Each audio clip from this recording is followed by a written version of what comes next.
Okay, guys, I'm here to give my thoughts on the 2015 WWE Hall of Fame class so far. Of the 5 total inductees that have been announced so far, and the rumored ones that have not been confirmed yet, but apparently are heavily rumored. So let's start, of course, with the headliner of the class, the Macho Man Randy Savage. This has been a long time overdue. Very long time overdue. It's just a shame that Savage himself can't be at the Hall of Fame ceremony to bask in this.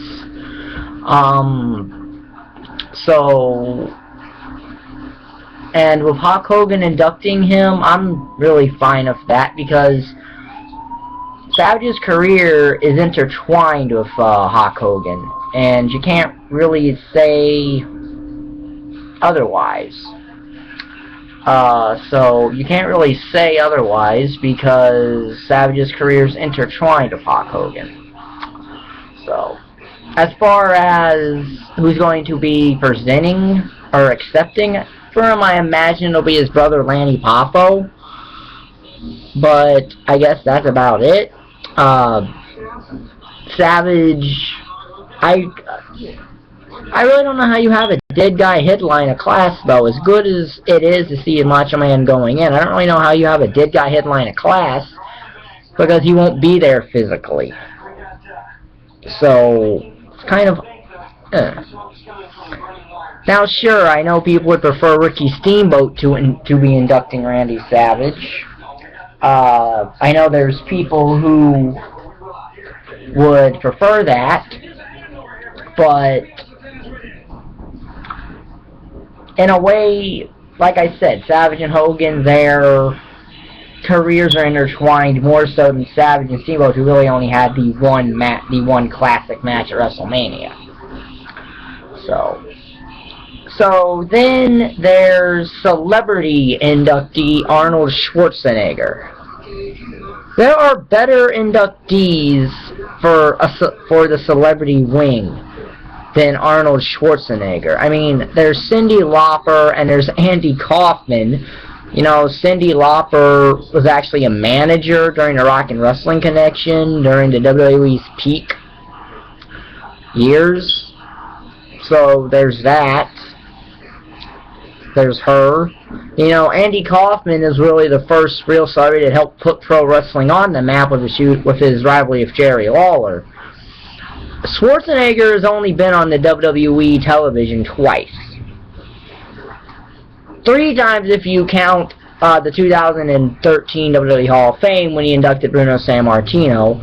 And in those 3 times, he hasn't really done anything memorable. I mean, at least with Drew Carey, he was in the Royal Rumble.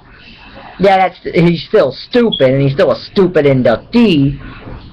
But at least him being in the Royal Rumble is a somewhat memorable thing that he did for the WWE. Schwarzenegger was really on one of the early SmackDowns and just hit Triple H. And that's not the only thing memorable that Schwarzenegger did. I kind of think he's there just because he was the governor of California, so they might be trying to get some stuff out of him that way to tie in where they're at with Schwarzenegger.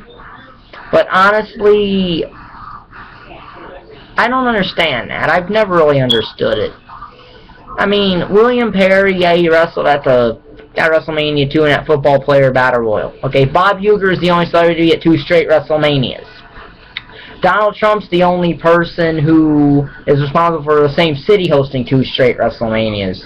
So those are at least some contributions. And of course Pete Rose for the 3 things he's done. And of course Mr. T. Those are better inductions than Drew Carey and Arnold Schwarzenegger to the celebrity wing of the WWE Hall of Fame, which I've never really had a problem with because celebrities in the WWE have gone together. They've gone together through their career. But this just seems like the lamest thing I think I've ever seen. Arnold Schwarzenegger in the WWE, you know, so there's that. So then there's Rikishi. A guy that a lot of people are wondering, well, why Rikishi? Well, why not Rikishi?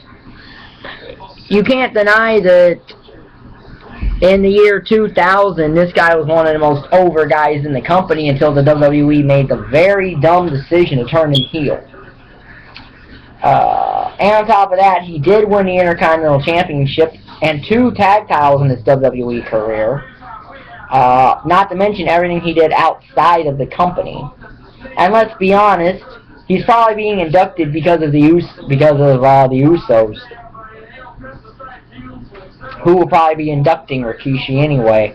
I can't even fathom a guess who they'd have induct Schwarzenegger, and I really don't care who they get to induct Schwarzenegger, really. So, yeah. So there's that. But Rikishi's not a bad choice. Yeah, there's people... I don't really think Rikishi was a priority, mind you. But he's not a bad choice. I mean, every Samoan who's been in the WWE is probably at one point or another going to get in the WWE Hall of Fame. It's just a fact. So then that brings us to the Bushwhackers, who I also have no idea who will be inducting the Bushwhackers, nor could I fathom a guess.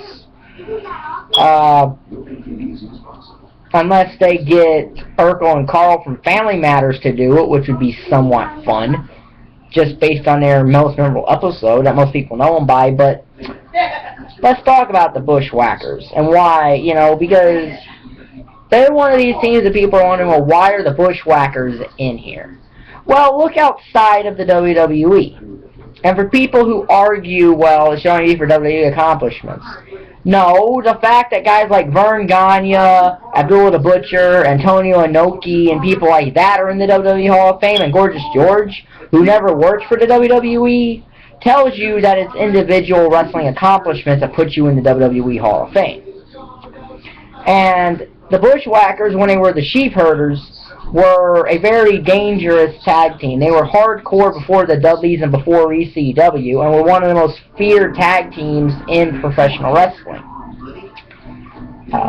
Then the WWE made them what they were and what they're best known as, but they've also held 26 tag team championships over nearly a 4-decade career, roughly. And in fact, Bushwhacker Luke, into his 60s, is still even wrestling part-time.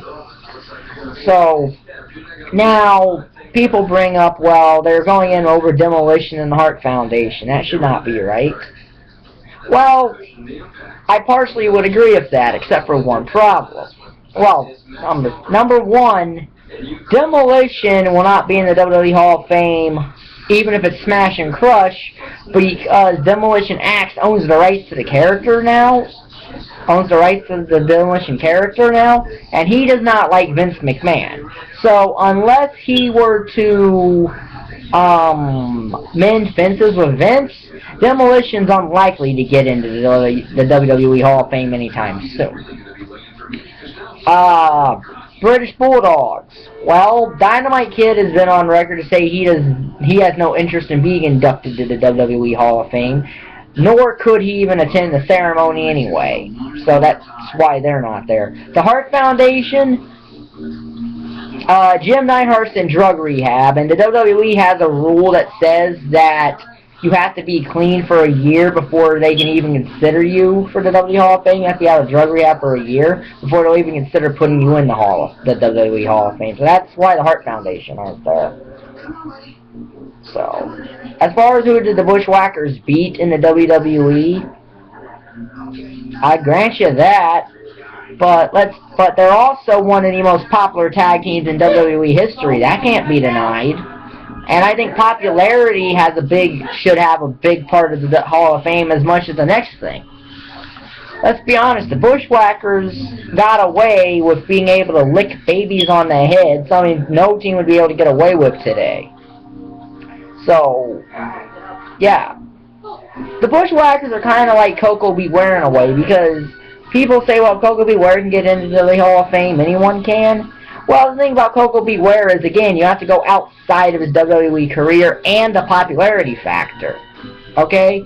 Koko B. Ware was the third most over guy, arguably, in the company at the time when he was there, right behind Hogan and Warrior.